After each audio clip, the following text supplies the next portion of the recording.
welcome. This video is going to be all about VGA capture for retro PCs. It was number 2 in the poll I held a couple of weeks ago about what to do next. So yeah, today we're going to take a look at getting direct recordings of the funky games that we play on our old PCs. Many years ago I bought this. It's an AverMedia Dark Crystal. I mean, who wouldn't buy a card that's called Dark Crystal after one of my favourite movies? And I thought it was time to build a VGA capture box for my videos, and I tried to get it to work, but I just couldn't, and I couldn't find any Windows 10 drivers for it, so I did think it was a bit long in the tooth and maybe it was time to look for alternatives. Originally I thought I was going to be looking for another card, but then I came across an article that was talking about these things. So this is a cheap USB capture device. This one costs £16.99 in English money, so very cheap indeed. And you put an HDMI source in, plug it into your USB port, and you can record at 1080p apparently. So I thought, yeah, it's got to be worth a try. So having that is half the equation. The other half is how to get your VGA source in. So you also need one of these. So this is an HDMI to VGA adapter, and I should just be able to hook the two up with a HDMI cable and have something that should potentially record both sound and video from the old machines. The HDMI adapter comes with a couple of other bits and pieces. So we've got an audio cable that hooks up the output of your sound card into the adapter so that you can pass the game audio out through the HDMI cable, which is cool. Also on the side there's a mini USB, so this thing needs power, and it comes with a little cable, so you can either hook that up to a spare USB port on the source machine, or if not, you need an adapter or to plug it into the target machine. This VGA to HDMI adapter was only £13.99, so we're talking under £30 for a complete VGA video capture setup, albeit 1080p. I think, you know, you could go 4K if you want to spend a bit more money, but yeah, for under £30, if it works, it's going to be a pretty good bargain. I'll put links to the things that I bought in the comments below so that you can see for yourself, but there are cheaper things and there are more expensive things. There's a lot to choose from with this kind of stuff. I did originally buy a cheaper VGA to HDMI adapter, and it literally broke the first time I used it, so you know, you do take a chance if you go the cheap route, but all of this stuff had good reviews and it all seems pretty solid. So better to try this than on the Silver Beast, which is still sitting on the bench from last week, and this one's a bit different because the Radeon SE that's in it only has DVI and S-Video, but we'll have to use a dumb adapter on our fancy new VGA to HDMI adapter, but I can't see that being a problem. So that's it all hooked up. It's a bit precarious because it sticks out quite a long way in this configuration. I'm going to have to screw in all of the little bolts into the various bits to try and make sure that it doesn't fall out or doesn't put too much pressure on itself as it hangs down there. It's only going to be on DVI cards that this is going to be an issue, and to be honest, it wouldn't be a big deal unless you're particularly reviewing a card or something, to just always record your gameplay using something that has a VGA output. It's just a case of hooking it all up. So we've got the output of the sound card into the VGA adapter, we've got the HDMI cable into the VGA adapter, there's USB ports on this machine so we can power the VGA adapter from one of those, and yeah, good to go.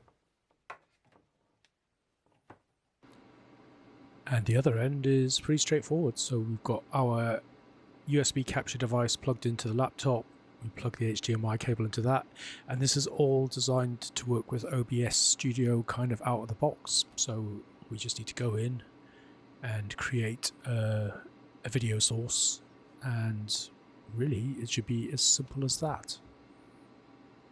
There's a couple of things to mess about with in here. So OBS has, in this case, its canvas is set to full HD, and then you can set the resolution that you want to capture at. So I'm going to set it to 1024 by 768 because that's what Windows is set to on the Silver Beast, and then see how that runs. But I imagine this will work best matching the resolution in here to the resolution that you're running your games at.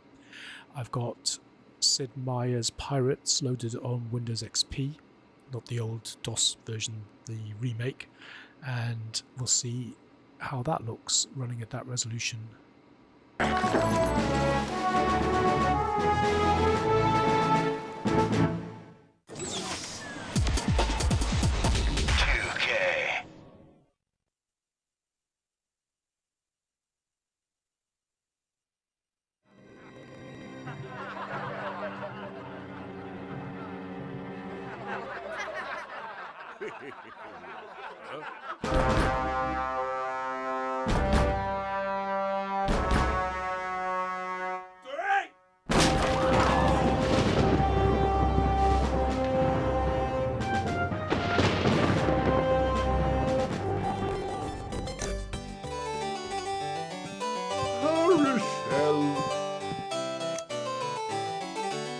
Pop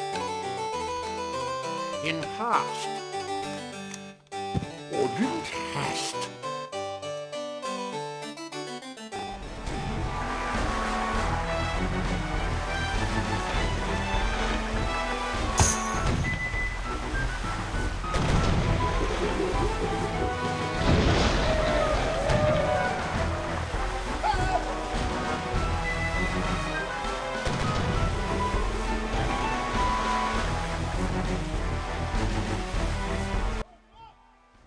So I would say that that is quite promising. I'm actually looking at this now on a 4K monitor, and I have to say it doesn't scale very well on a 4K monitor. It looks a bit washed out and stuff like that. But I can imagine, I think I'm correct in saying that most kind of modern TVs and things that people would view sort of YouTube videos on and things like that do scaling anyway these days, so you probably wouldn't really have too much of an issue with it. But yeah, I'm pretty impressed with that for what it costs so far, and that's without even really sort of messing around with the settings.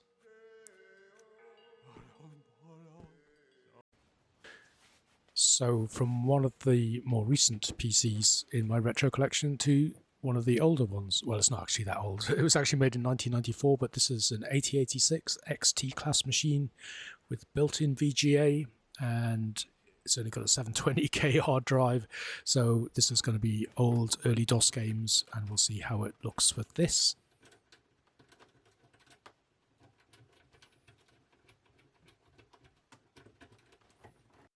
One of the first things that I was really pleased when I did this was to see that it works with DOS itself. So even the AVI media card that I had before, I couldn't see any of this stuff. It would display the games correctly, but I couldn't see my sort of DOS prompts and stuff like that. So this is cool. So it means you can do stuff. I've got 688 attacks uploaded on here, so we're going to have a look at that first and see how it goes with that.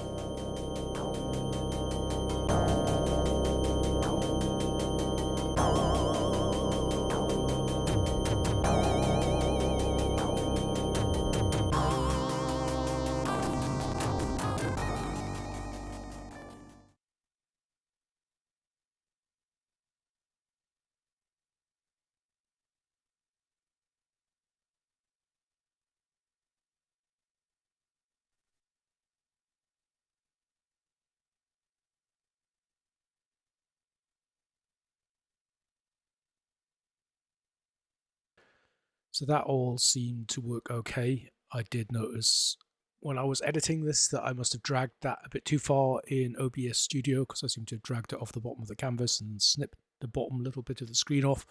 But yeah, this machine is probably a good test for it, because it's some of the oldest hardware I've got, can only play some of the most simple games, and it looks pretty good.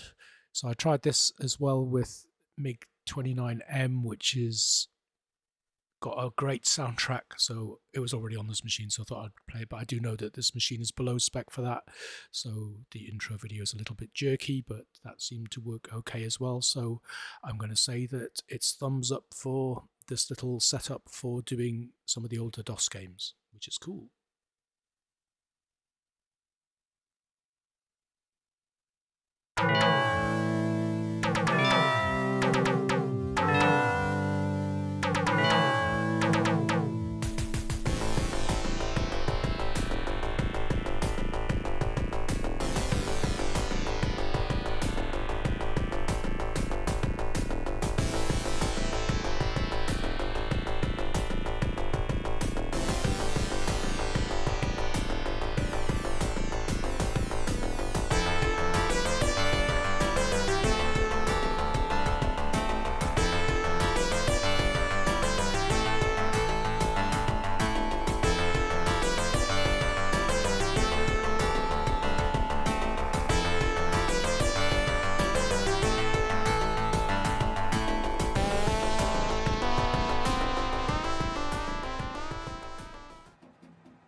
one more test. So this machine is the one that I use to test on my graphics cards and stuff. It's a Pentium 4 Windows 98 machine, and I think at the minute it's packing GeForce 4 MX 440.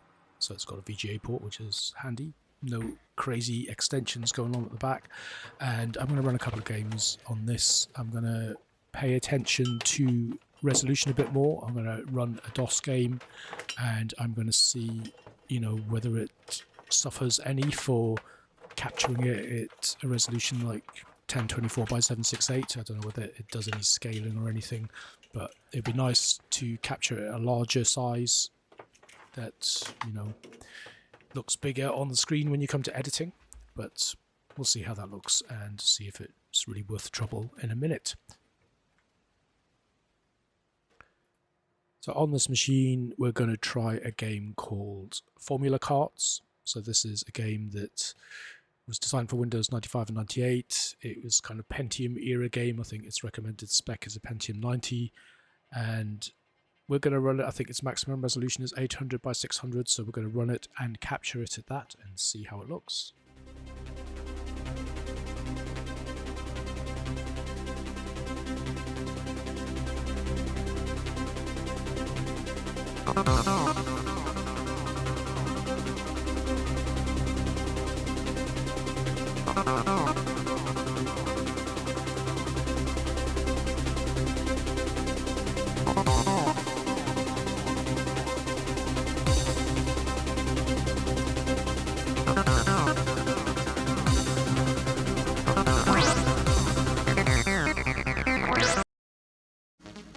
On your marks. Go!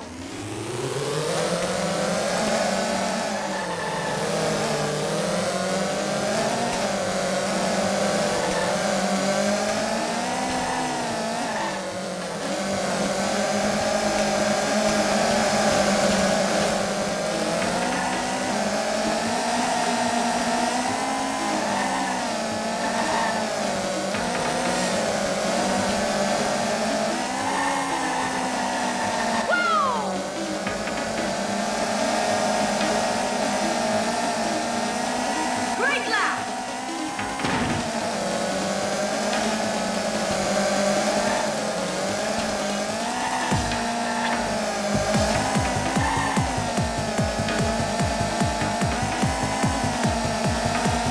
Great lap!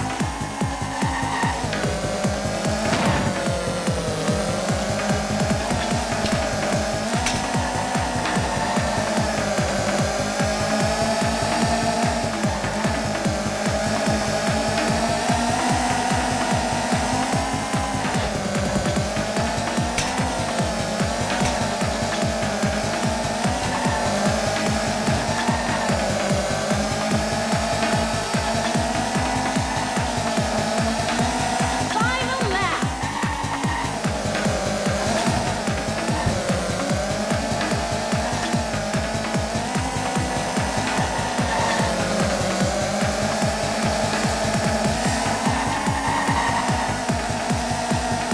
Fifth place. Race over.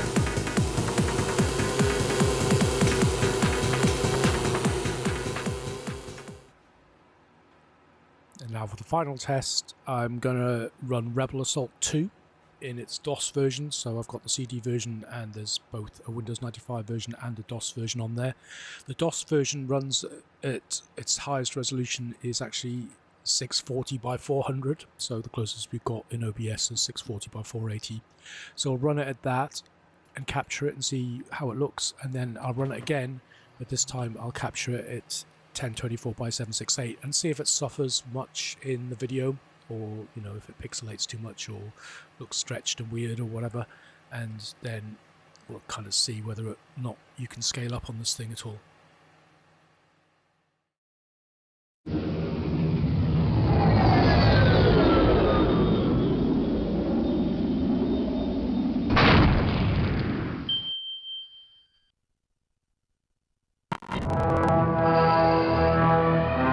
The rebel fighters are in range, my lord. Sigma Squadron stands ready, awaiting your command. Very well, Admiral. Engage the rebels.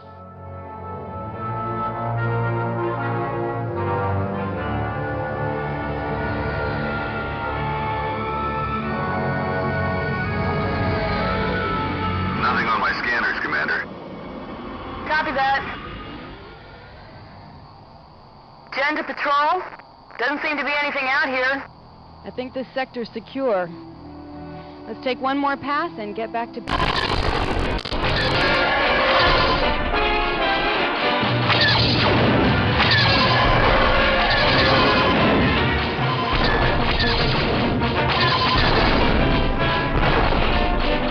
coming in too fast. Stay on course and we can take them. So I think it looks okay at 640 by 480, and now we'll do the same thing again and capture it at 1024 by 768 and see if it makes any difference. pass and get back to base. I hear you. And let's make it quick. I don't want to stay out here a second longer than necessary. What's the matter, Till? Don't tell me a hotshot pilot like you is afraid of the Dryden Triangle. No. Well, I'm not saying I believe in ghost ships or anything, but... You've got to admit there's been a lot of unexplained happenings in these parts for the last 40 years since the Battle of Dryden. I mean, how can so many... I've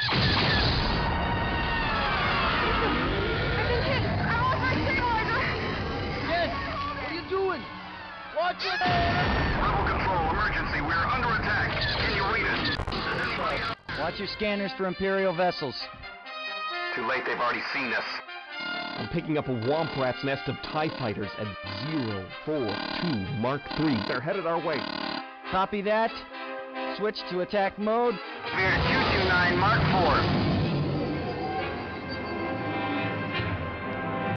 I'm not really sure if I can tell the difference between those two things. I think I've got... My primary issue is that my video editing software might be doing some scaling of this as well, because I've noticed they all fit perfectly top to bottom, which isn't really what I want. I want to stay at its original resolution in the middle of the box, so it's possible I can get it sharper. Though this may look okay, I don't know, please let me know, because you'll be watching it on lots of different devices and you will be the best judges. So I don't think this is ever going to compete with top-of-the-range capture cards, but it's certainly, I think it looks okay, and I think with a bit of tweaking with all those settings, it could be a very useful thing. So, as I said, let me know if you think it looks good, bad, rubbish, whatever. I hope you enjoyed watching this little experiment as much as I enjoyed conducting it. I hope you'll join me in the next video, which, according to that poll, will be all about a Sony Vaio machine I picked up recently. So, I hope you join me for that, probably next week. And thank you very much for watching. Bye.